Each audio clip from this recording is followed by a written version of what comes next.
Y cada víspera de Shabbat en Israel, si cada momento tiene muchas emociones encontradas, desde hace algunas semanas cuando comenzó este acuerdo para la liberación de los secuestrados o de una parte de los mismos, cada Shabbat se produce esta expectativa. De acuerdo a lo que debería ser, en 2 horas el Hamas debería informar quiénes son los 3 nuevos liberados. Se habla de 3 hombres.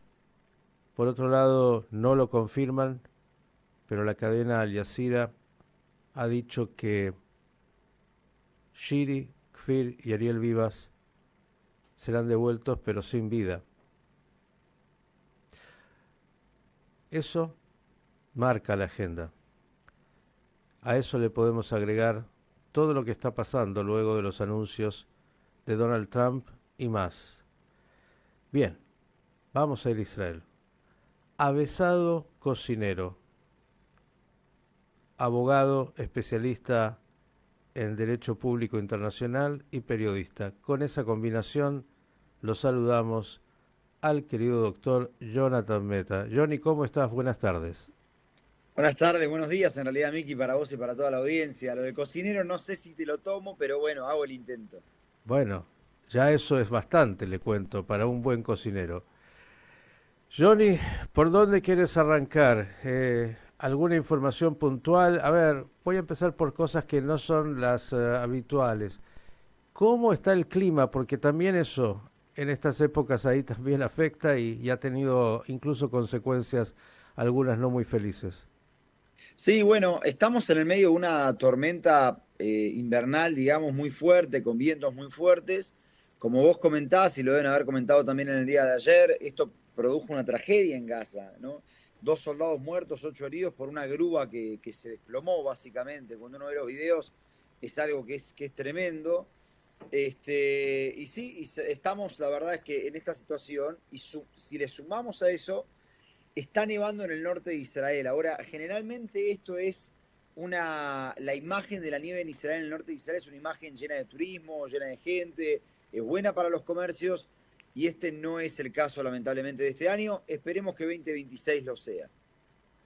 Bien, esto hace al clima en este momento en lo meteorológico. Vamos al clima emocional, político y más. A ver, y lo deben haber comentado hasta el hartazgo ustedes también, pero creo que las declaraciones de Trump se llevaron todas las luces de lo que era un encuentro que tenía por objetivo, obviamente, hablar de la segunda fase. Y de repente las declaraciones de Trump pusieron la conversación en otro lado. Yo tengo mi teoría de por qué creo que lo dijo y qué es lo que creo que él quiere, y si querés después lo podemos hablar, pero digo, lo importante es que hoy por hoy, a 2 horas de tener que recibir, como vos decías, la lista de los próximos secuestrados que van a ser liberados, hay una duda muy grande sobre qué es lo que va a pasar y cómo va a influir aquello que dijo Trump sobre Hamas particularmente. La segunda fase no está garantizada en estos momentos. Eso, como bien vos comentabas en una editorial de hace un par de semanas que recuerdo, influye particularmente en una familia que conocemos, que es la familia Horn, que tiene un hijo adentro y otro hijo fuera de esta lista humanitaria. El clima en Israel es un clima muy ciclotímico, y voy a decir por qué. Porque creo que en Israel hay momentos donde estamos todos seguros que lo más importante es que vuelvan los secuestrados, y de repente hay momentos, pues, cuestiones que suceden que hacen que nos olvidemos. Y de repente cuando Trump dijo lo que dijo, no sé cuántas personas pensaron si esto era lo mejor para el acuerdo que tenemos hoy con Hamas y para que vuelvan todos los secuestrados a casa, que me parece que no lo es. Entonces, estamos en una situación de expectativa, viendo qué pasa hasta las 4 de la tarde. Yo personalmente creo que jamás no tiene ningún interés, particularmente con el Ramadán acercándose, de parar el acuerdo en la fase humanitaria, pero veremos qué pasa con la fase 2. Bien, cosa que en realidad siempre era una incógnita, no por los dichos de Trump. Lo que está claro, bueno, ahora vamos a eso, es que como ya aquí también dijimos, pateó el tablero, cambió el ritmo, cambió el status quo y pasó una pelota de una dimensión enorme y no sabemos si es un globo de ensayo para ver cómo reaccionan del otro lado, qué hacen y cómo se mueven, pero que se mueven, se van a tener que mover y lo estamos viendo. ¿Qué dirías de eso? Obviamente un gran respaldo también al gobierno de Netanyahu, la figura de Netanyahu sale muy fortalecida, incluso hasta algunos que se fueron ya están queriendo volver, pero digamos, y lo hemos analizado acá, Johnny, lo que ha dicho Trump es, yo diría, una idea absolutamente nueva, que el único que la había esbozado hace una eternidad, le costó la vida, fue el rabino Kahane, pero bueno, acá se dan todas las preguntas, están los que critican y dicen, no, esto significa limpieza étnica, y esto significa esto y lo otro, y bueno, Guidon Sar y la política israelí, Netanyahu y Trump dicen, no, si lo que queremos darles es un resort fantástico, se van a ir a vivir muy bien y si quieren volver tal vez vuelven. Digo, están todos, y incluso me divirtió, y esto lo digo, cuando alguien le dijo a España, a Irlanda y a algunos países que han sido tan críticos, bueno, si los quieren tanto, welcome, please, ahora tienen la posibilidad de darles un lugar para que vivan fantástico. Pero digo, mucho para analizar e incluso mucho también en tu especialidad. Es verdad que Trump no es alguien que se apegue, me parece mucho, y le importe los convenios internacionales, las leyes internacionales, casi como el hombre que maneja tanto la billetera como el ejército más potente del mundo, dice, yo impongo cuáles serán las reglas. ¿Qué dice usted al respecto y cómo está reaccionando esa sociedad israelí que siempre discute todo? Me imagino esto también estará en el primer nivel de la discusión. Bueno, a ver, voy a ir por partes, porque es un tema muy interesante, ¿no? Primero voy a decir que desde el punto de derecho internacional es un problema lo que propone Trump, porque implicaría la transferencia de población casi que de manera forzosa, esperar que la gente se vaya de manera voluntaria, que todos los gazatíes se vayan de manera voluntaria, es difícil. Digo, yo y los que recordamos las imágenes de la desconexión de Gaza en el 2005, recordamos que el ejército tuvo que sacar a los israelíes por la fuerza. Yo no sé por qué creemos que los gazatíes no querrían quedarse allí.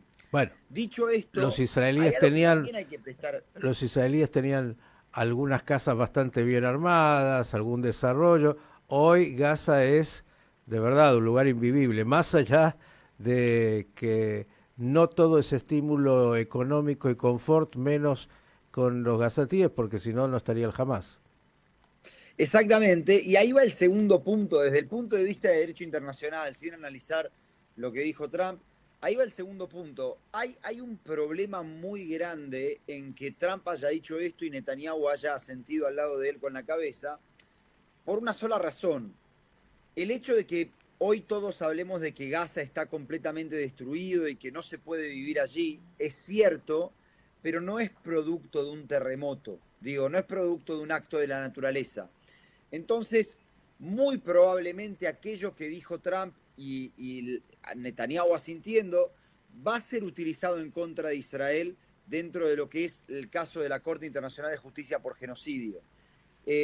No digo que esto necesariamente implique un reconocimiento de Israel, pero hay que tener cuidado con la liviandad con la que se está diciendo desde el gobierno de Israel en particular, que Gaza es un lugar que está completamente destruido. Israel tendría que tener un poquito más de cuidado con eso, y si yo fuera el abogado de Netanyahu, en este momento le diría que tenga un poquito más de cuidado con esos dichos y que trate de ser un poco más ambiguo. Usted sabe que Trump ya le sacó el dinero a la Corte Internacional, entre otros, ¿no? Digo, eh, cuidado con lo que dicen las organizaciones internacionales que van a empezar luego a tener que pedir dinero en cualquier lado. Es cierto, pero todavía es cierto que si Netanyahu quiere ir a Europa puede ser arrestado. Dicho esto, yo creo que lo que dijo Trump el otro día, el anuncio de Trump, tuvo dos objetivos. A ver, por lo que venimos viendo del gobierno de Trump, por ahora él hace anuncios donde él no quiere justamente generar aquello que está anunciando, sino que quiere generar otra cosa. y utiliza ese anuncio como una amenaza para poder conseguir la otra cosa. Lo vimos con Colombia, lo vimos con Panamá, lo vimos con Canadá, con México, con China. Ahora, nosotros lo que vimos también es que, por ejemplo, en el caso de las tarifas, con México y con China no le salió tan bien como él esperaba, porque, bueno, había otro tipo de dependencia.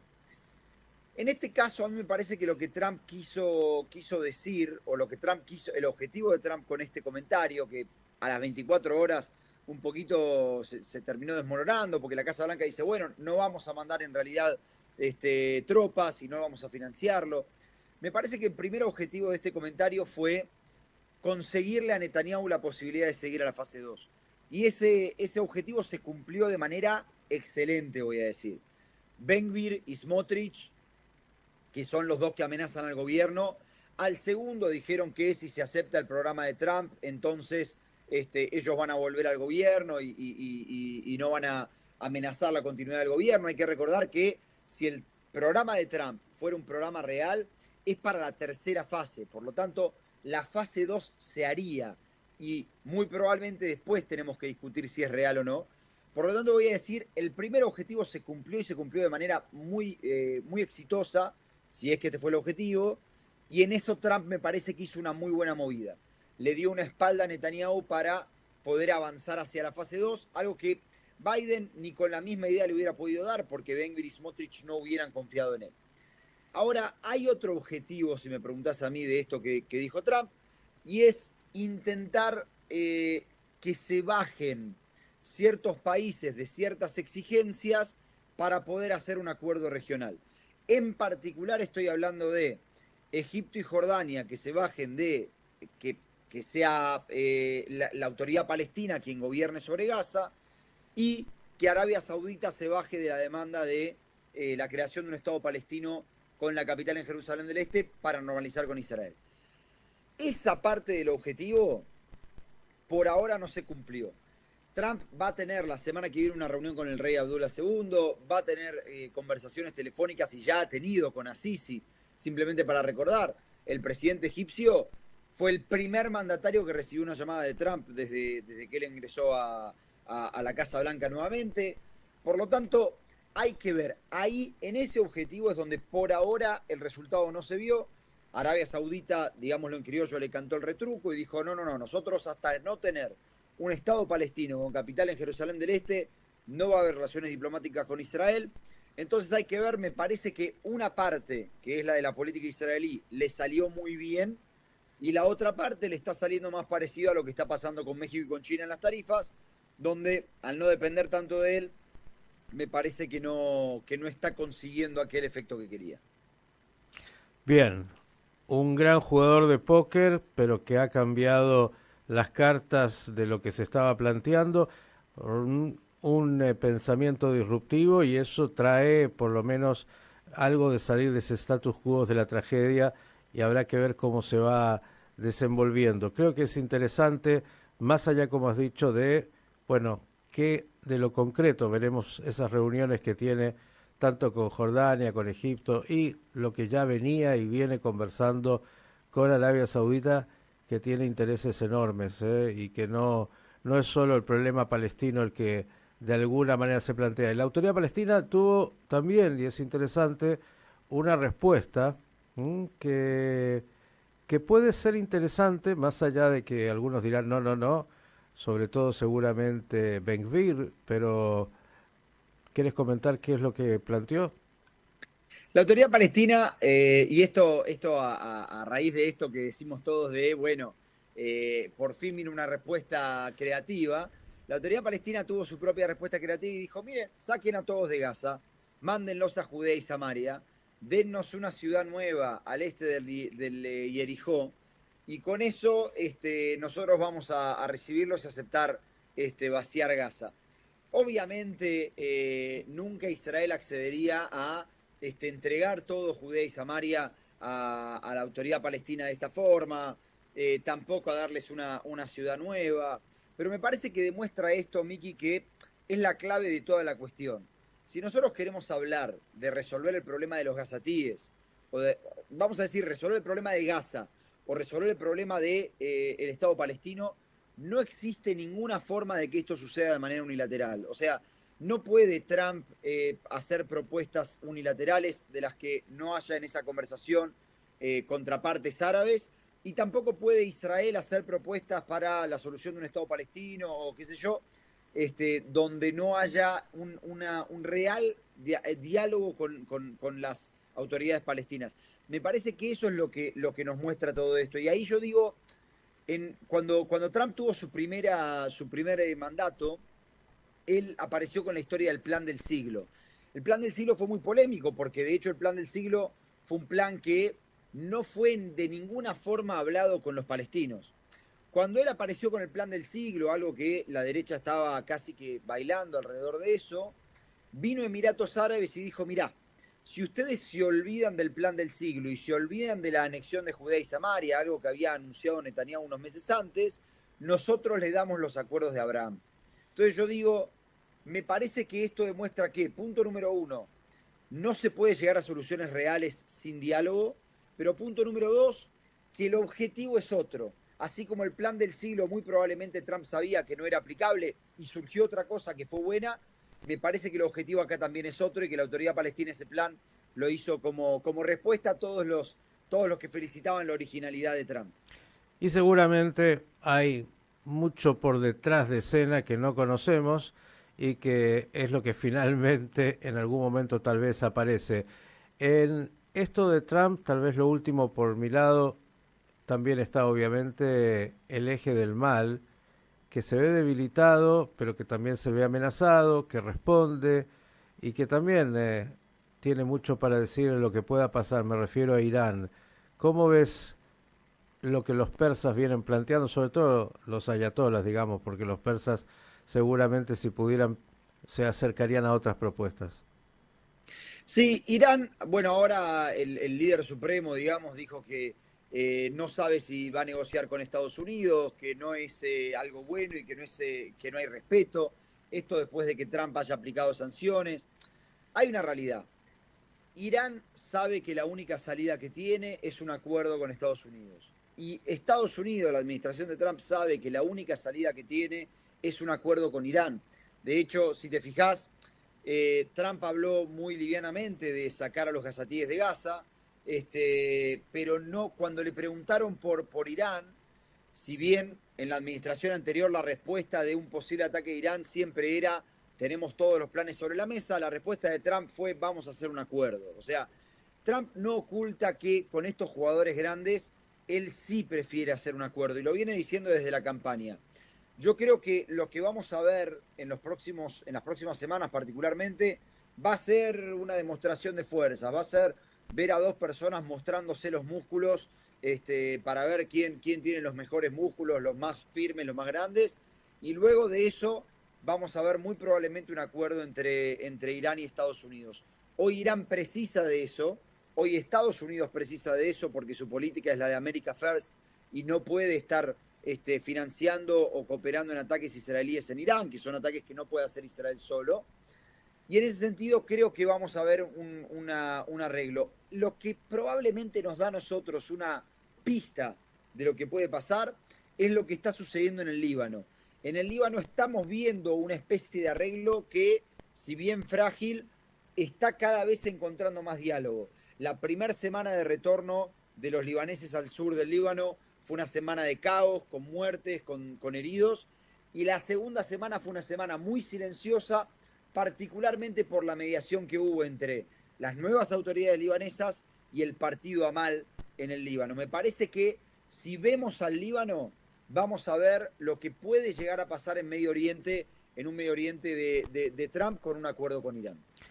Querido doctor, usted sabe, la vida es day by day, día a día, y más en el Medio Oriente, donde todo puede cambiar de un momento a otro con alguna sorpresa que haga que incluso estas propuestas tengan que reacomodarse. Pero por lo menos hay algunas novedades, lo cual es bueno. Esperemos que la primera novedad ahora sea escuchar de los tres secuestrados que vuelven a Israel y algunas otras buenas noticias, que es obviamente desde el punto de vista nacional, para las familias y para todo el pueblo de Israel tan importante. Johnny, agradecerte, a preparar la comida de Shabbat, que con días de frío por ahí menos ensaladas y más de cholen o jamina o algo que acompañe el frío.